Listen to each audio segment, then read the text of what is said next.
Landmark का IPO आने वाला है और इस पर हम बात करने वाले हैं कंपनी के चेयरमैन संजय ठक्कर, जो कि हमारे साथ जुड़ गए हैं। संजय जी, स्वागत है आपका कॉर्पोरेट कनेक्शन में। और फ्रेश इशू की बात करते हैं। जो प्रोसीड्स हैं फ्रेश इशू से लगभग 150 करोड़ की है और ये जो पैसे हैं रीपेमेंट जो है उसके लिए इस्तेमाल करने की बात सामने आ रही है। तो डेट पोजीशन अगर मैं समझना चाहूँ तो वो किस तरह से उभरती हुई दिखाई दे रही है रीपेमेंट के बाद?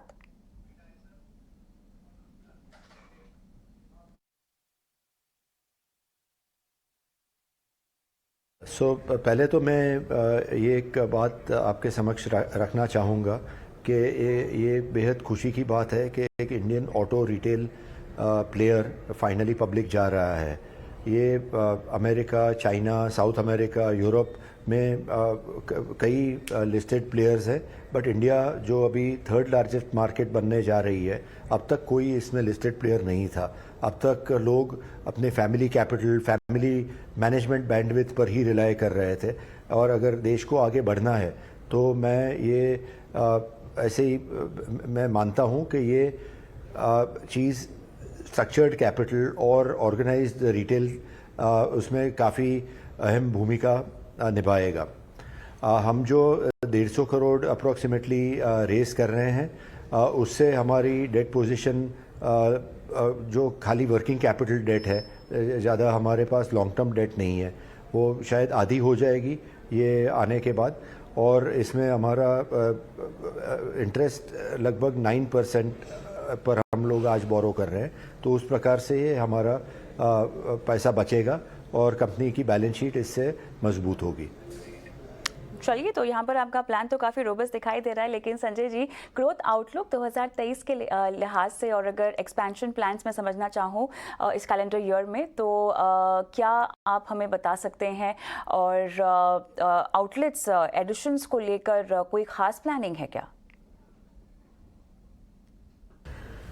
ये माध्यम पे मैं कंपनी के फॉरवर्ड लुकिंग स्टेटमेंट तो नहीं दे पाऊँगा, बट हमारे जो हमने कैपेसिटीज़ बिल्ड करी है, whether it is in after sales और whether it is in sales, और हमने जो एक्विजिशंस किए हैं last year and the year before that, उसका पूरा फ़ायदा आगे चल के मिलने वाला है। हम मानते हैं कि हम इंडस्ट्री को काफ़ी तरह से बीट करेंगे, अगले साल ही नहीं बट सालों साल। संजय जी, ये बताएं कि आपकी जो आफ्टर सेल्स सर्विसेज है और स्पेयर बिजनेसेस है, उनका कंट्रीब्यूशन मार्जिन्स के लिहाज से कितना होता होगा? और साथ ही मुझे बताएं कि जहां तक आपकी आफ्टर सेल्स सर्विसेज की क्या जो बात है, उसमें आपके प्लान्स हैं और विस्तार करने के? हाँ, मैं काफ़ी श्योरिटी से ये कह सकता हूँ, बिकॉज कोविड समय में क्या हुआ कि लोगों को एक डर सा हो गया शेयर्ड मोबिलिटी की तरफ, और सभी लोगों को एक पर्सनल मोबिलिटी की तरफ जाने के लिए मजबूर किया ये कोरोना ने, और ये एक अच्छी बात है इंडस्ट्री के लिए। Personal mobility is now important. Her house hold एक या दो गाड़ी रखना चाहता है, और लॉन्ग डिस्टेंस भी लोग जो पहले बस ट्रेन में ट्रैवल कर रहे थे, वो आज गाड़ी से जाना प्रेफर कर रहे हैं कई लोग। एंड मैं मानता हूँ कि देश में जब ये रोड लेंथ बढ़ेगी, और ये बढ़ रही है दिन प्रतिदिन, ये कार सेल्स भी इसी से पेस रखेगा। Better cars, safer cars, more premium cars is what the country is getting. This is what the country deserves. Sanjay ji, बहुत बहुत धन्यवाद, आपने समय निकाला और हमारे साथ जुड़े और तमाम प्लान्स को साझा किया।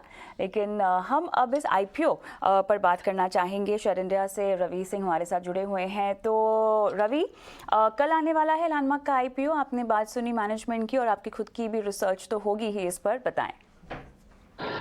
देखिए कविता जी, आईपीओ में इस समय कंपनी के एक स्ट्रॉन्ग फंडामेंटल पॉइंट्स की यहाँ पर बात कर दूं कि 8 स्टेट्स में 112 आउटलेट्स हैं, 61 सेल्स हैं, इनके काउंटर हैं, और 51 जो है वो सेल्फ सर्विस सेंटर भी है। तो स्ट्रॉन्ग नेटवर्क है, और जो पैसा इकट्ठा कर रहे हैं वो अपनी रेंज के हिसाब से देखें तो काफी मुझे लगता है कि इजिली जो है वो ऑपरेट कर सकते हैं। कंपनी ने लास्ट अगर 3-4 क्वार्टर की अगर बात करें तो नंबर्स जो है वो ठीक ठाक रहे हैं, तो मुझे ऐसा लगता है कि लिस्टिंग गेन तो आपको यहाँ पे मौका मिल सकता है। थोड़ा सा जो प्राइस बैंड है वो 2-1 दिनों में और ज्यादा क्लियर हो जाएगा कि उस प्राइस बैंड पे इन्वेस्टर का अट्रैक्शन कितना बन रहा है। लेकिन अगर मेरे शेयर इंडिया के प्लेटफॉर्म पे अगर आप बात करें तो मैं बिल्कुल कहूंगा कि आपको सब्सक्राइब करना चाहिए। लिस्टिंग गेन का यहाँ पर ऑफर मिल सकता है, कंपनी स्ट्रॉन्ग फंडामेंटल पे बैठी हुई है, तो मुझे लगता है कि इस आईपीओ को एक बार आपको सब्सक्रिप्शन में जरूर जाना चाहिए।